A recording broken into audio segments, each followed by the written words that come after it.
తాకట్లో ఉన్న మీ బంగారాన్ని విడిపించి ఆ రోజు ఆన్లైన్ రేటుకి కొంటాం. Sharma gold company. నమస్కారం, వెల్కమ్ టు సుమన్ టీవీ. నేను గీతాంజలి. ప్రస్తుతం మనతో పాటు క్రియాయోగి ఆదూరి ఉదయ్ భాస్కర్ గారు ఉన్నారండి. వారు గత 25 సంవత్సరాలుగా శ్రీ విద్య ఉపాసన చేస్తూ సైన్స్ ఆఫ్ మెడిటేషన్ పైన క్లాసెస్ చెబుతూ ఉన్నారండి. దేశ విదేశాల్లో ఉన్నటువంటి వారు వీరి దగ్గర నేర్చుకుంటూ ఉన్నారు. ప్రత్యేకించి ఇంకా చెప్పాలంటే ఎక్కువగా ఫారెన్ స్టూడెంట్స్ అని చెప్పాలి, వారు ఎక్కువగా వింటారు ఈ యోగా గురించి, క్రియా యోగా ఎలా చేయాలని చెప్పి గురువుగారి దగ్గర నేర్చుకుంటూ ఉన్నారు. అలాగే ఇప్పటి వరకు గురువుగారు 32 పుస్తకాలు రాశారు వీటిపైనే. ప్రత్యేకించి లక్ష్మీ సాధన ఎలా చేయాలి, అలాగే గాయత్రి సాధన కావచ్చు, క్రియా యోగా ఏ విధంగా చేయాలి, స్టెప్ బై స్టెప్ కొన్ని ప్రక్రియలు ఉంటాయి, అవి ఏ విధంగా చేయాలో అవి చెబుతూ ఒక రకంగా చెప్పాలంటే దిశానిర్దేశం చేస్తున్నారనే చెప్పుకోవాలండి. చాలా మంది స్టూడెంట్స్ నేర్చుకుని వాళ్ళ జీవితంలో చాలా మార్పులు చూసిన వాళ్ళు ఉన్నారు.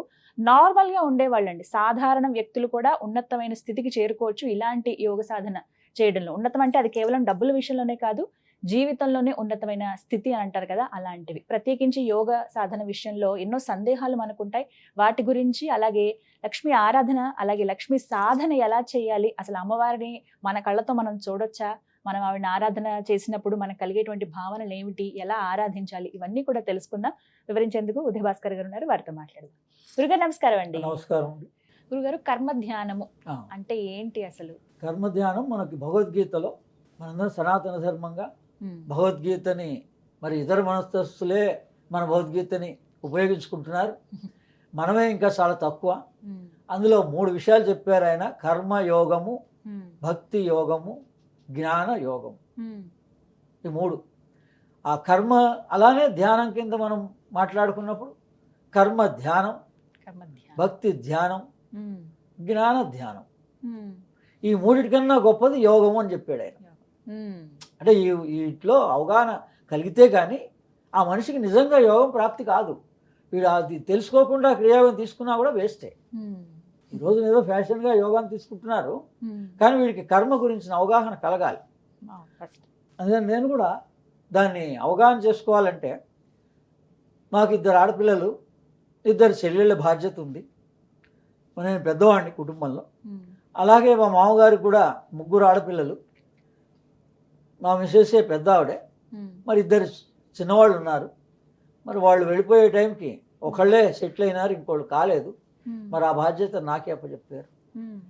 అందుకని ఆ రకంగా నాకు 5 ఆడపిల్లల యొక్క బాధ్యత నా జీవితంలో వచ్చింది. అందుకని అందరిలాగా నేను కూడా భయపడి, సరే ఏమిటి ఇది అని అనుకున్నా. ఇలానే ఈ ఆధ్యాత్మికంలో రీసెర్చ్ చేశాం. అందుకని నాకు ఇప్పుడు ఏమనిపిస్తుందంటే, రమణ మహర్షి ఈ కర్మ గురించిన అవగాహన చాలా సులభంగా చెప్పాడు, మనం అర్థం చేసుకోలేదు. ఆయన ఏమన్నాడు, ఒక రైలు ప్రయాణం జరుగుతూ ఉంటే అజ్ఞాని ఏం చేశాడట, తనకున్న లగేజ్ని, ఆ పెట్టెని, అప్పట్లో పెట్టెలు ఉండేవి కదా, ఆ పెట్టెని తల మీద పెట్టుకొని కూర్చున్నట్ట ట్రైన్లో. ప్రయాణం జరుగుతున్నంతసేపు కూడా. మనం ట్రైన్లోకి వచ్చిన తర్వాత మన లగేజ్ మనం తీసి పక్క పెడతాం కదా, మనం మొయ్యాల్సిన పని లేదు కదా. ట్రైన్ ఎక్కేదాకా మీరు మోసారు, బాగుంది, దిగేటప్పుడు మళ్ళీ మీ లగేజ్ మీరు మొయ్యండి. కానీ ఆ ప్రయాణంలో మొయ్యని అవసరం లేదు. ఆ ఒక్క ఇన్సిడెంట్ని, రమణ మహర్షి జీవితాన్ని సక్రమంగా చదివితే వెంటనే మన జీవితంలో మార్పు వచ్చేస్తుంది. అంటే ఆ ఒక్క ఇన్సిడెంట్ని వాళ్ళ జీవితం అంటే రైలు ప్రయాణం అని రాశారు శిలాశాసనంగా. మన పెద్దలు సామెతల్లో జీవితం అంటే రైలు ప్రయాణం అన్నారు. ఏంటండి ఈ రైలు ప్రయాణం అంటే, ఈ బరువు అనేదే మన బాధ్యత. ఇప్పుడు మనం అనుకుంటున్న ప్రారంభం కానీ భవం కానీ ఇంతే, కానీ ఇది చాలా చిన్నగా ఉంది. కానీ మనమే అన్నెసరిగా పెట్టుకుంటున్నాము, మన నెత్తిని పెట్టుకుంటున్నాము. మనం ప్రయాణం చేస్తున్నంతసేపు ఈ బరువుని నేచరే ఏర్పాటు చేసింది. మనకు కావాల్సిన లగేజ్ ఎక్కడ పెట్టాలో, ఇప్పుడు అదే ఫ్లైట్లో వెళ్తున్నప్పుడు మీ లగేజ్ మొదట ఇచ్చేస్తున్నారు, మళ్ళీ దిగినప్పుడు మళ్ళీ తీసుకుంటున్నారు. మీరు ఫ్రీ బర్డ్గా హాయిగా ఆకాశంలో విహరిస్తున్నారు. అంటే అది తెలిస్తే మనం జీవితంలో కూడా మనం అనుకుంటున్నటువంటి ఈ భావబంధాలన్నీ కూడా మనస్సు మీద తీసుకోకపోతే లేవు. ఉన్నాయంటే ఉన్నాయి, ఎలాగో అవి మనతోటే ఉంటాయి, కానీ దాని బరువు బాధ్యతలు మన మీద లేదు. అందుకని ఇది ఎలా తెలుస్తుందండి అంటేనే ఇది నిద్రాస్థితిలో కానీ తెలియదు. అంటే గాఢ నిద్రలో ఉన్నప్పుడు మనం ఎవరు, మనం ఆడా తెలియదు, మగవా తెలియదు, మనకి పేరా తెలియదు, ఇవేవి లేవు కదా. ఈ జాగ్రత్త అవస్థలోనే ఈ బంధాలన్నీ ఉన్నాయి. స్వప్న నిద్రలోకి వెళ్తున్నప్పుడే ఇంకా నాకు నిద్ర వచ్చేస్తోంది అని ఈ ఇంద్రియాలని వదిలేసి మనస్సు వెళ్ళిపోతుంది. కొంచెం సేపు అయిన తర్వాత ఆ నిద్రాస్థితి నుంచి గాఢ నిద్రాస్థితిలోకి వెళ్తుంది. గాఢ నిద్రాస్థితిలో ఇంక ఏవీ లేవు, మన శరీర బరువే మనకి లేదు. ఆ దాటిన తర్వాత 4వ స్థితి అని చెప్పాడు అది శంకరాచార్య. జాగ్రత్త, స్వప్న, సుషుప్తి, తురీయము అంటారు 4వ స్టేజ్ని. అంటే ప్రతివాడు రోజు పగలు కాన్షియస్గా ఉంటున్నాడు, ఆఫ్ కాన్షియస్లో నిద్రపోతున్నాడు, డీప్ స్లీప్లోకి వెళ్ళిపోతున్నాడు. ఎవరు లేపుతున్నారు? మరి ఒకళ్ళు నిద్రలో పోయినారు అని అంటున్నాం, మరి వాడికి అలారం అక్కడే ఉంది కదా. మరి అలారం ఉంటే వాడు నిద్ర లేచాడా? నిద్ర లేవలే, డెడ్ బాడీ అన్నాం. అందుకని మన రోజు కూడా 24 గంటల్లో భగవంతుడు అనేటువంటి వాడు ఇలా టచ్ చేస్తేనే హార్ట్ సెంటర్లో మనం లేవగలుగుతున్నాం. ఇది యోగులు ధ్యాన స్థితిలో కనిపెట్టారు. అందుకని ఆ నిద్రాస్థితిలో మనం ఈ ప్రాబ్లమ్స్ అన్నీ రెక్టిఫై చేసుకోవచ్చు. అదే కర్మధ్యానం. దాన్ని కర్మధ్యానం అని ప్రామాణికంగా నేను శ్వాస విజ్ఞానం అనేటువంటి పుస్తకంలో ఒక టాపిక్గా 4 పేజీల్లో ప్రామాణికమైనటువంటి విషయాలతో వివరాత్మకంగా ఇచ్చారు. అది కానీ మామూలుగా ఇప్పుడు మాట్లాడుకుంటే గనక ప్రాసెస్ ఏంటండి?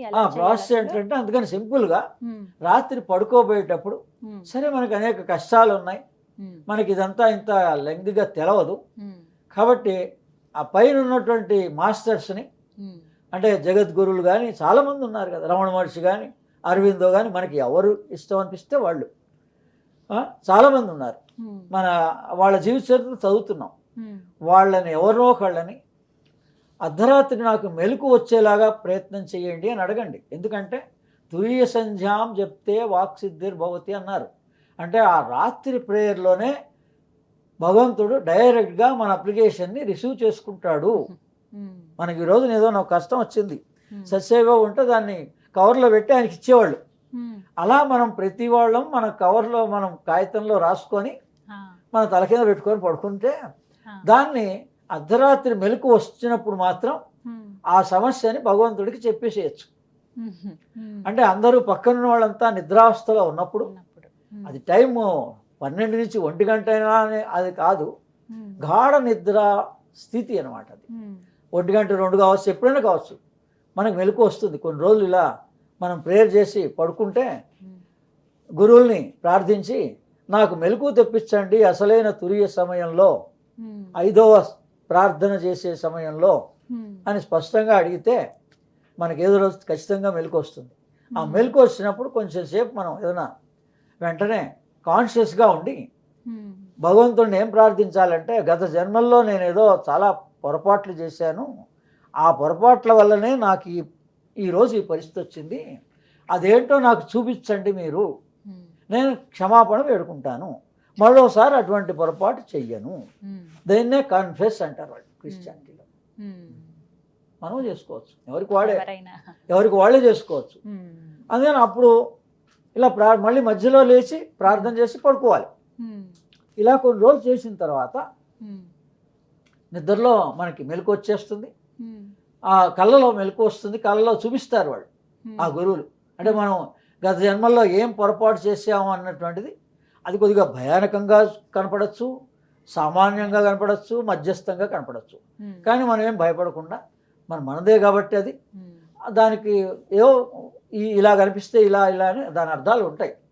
ఏదన్నా ఉండనండి, మనకైతే అది కనిపించింది కదా, స్వప్నంలో కనిపించింది, రెగ్యులర్గా లేని విషయం. ఓసారి దాని గురించి క్షమాపణ చెప్పి మళ్ళీసారి ఇటువంటి పొరపాటు నేను చెయ్యను అని చెప్పి ఆ తెల్లారుజామున మళ్ళీ లేచినప్పుడే ఓసారి దండం పెట్టుకొని మళ్ళీ ధ్యానంలోకి వెళ్ళి పడుకోవాలి. ఇంతే సింపుల్. ఇది కర్మ ధ్యానం. ఈ విధంగా దీన్ని ఎంత తెలుసుకోవాలని ఇంట్రెస్ట్ ఉన్నటువంటి వాళ్ళకి దీన్ని ఎవరు ఆచరించారండి గతంలో, ఎవరు ఫలితాలు పొందారండి అని అడిగితే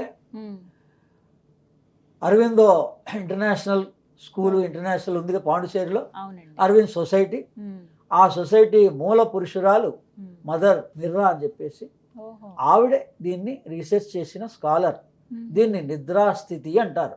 ఆహా. ఆవిడ అందులో పుస్తకాల్లో కూడా రాసింది. ఆవిడ ఆ రాత్రిపూటనే ఈ భగవంతుడిని ఇలా ప్రార్థన చేసి ఆ కావలసినటువంటి పాండిచేరి ఆర్గనైజేషన్ అంతా కూడా సింగిల్ పర్సన్ ఏర్పాటు చేసింది.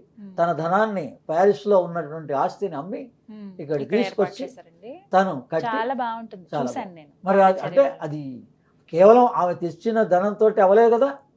మరి తర్వాత దినదినాభివృద్ధి అవడానికి ఆమెకి ఎన్ని కష్టాలు వచ్చినా ఇలా రాత్రిపూటే భగవంతుడిని ప్రార్థన చేసి మన కష్టాలే కావచ్చు, మన అవసరాలే కావచ్చు, అందులో ఆవిడొకటి. తర్వాత అంతకన్నా ముందు మేడం లావెస్కి థియోసాఫికల్ సొసైటీకి మూల పురుషురాలు ఈ నిద్రాస్థితి గురించిన స్కాలర్ ఆవిడ దాంట్లో రాసింది. ఆవిడ పుస్తకాల్లో కూడా ఈ నిద్రాస్థితి గురించిన డీటెయిల్స్ అన్నీ ఉంటాయి. మరి ఇంట్రెస్టెడ్గా మనం మనం ఏం పగలేం కష్టం లేకుండా కేవలం రాత్రిలోనే అన్నీ జరగాలని కోరుకుంటున్నాం. దాని సబ్జెక్ట్ మాత్రం ఇలా ఉంది.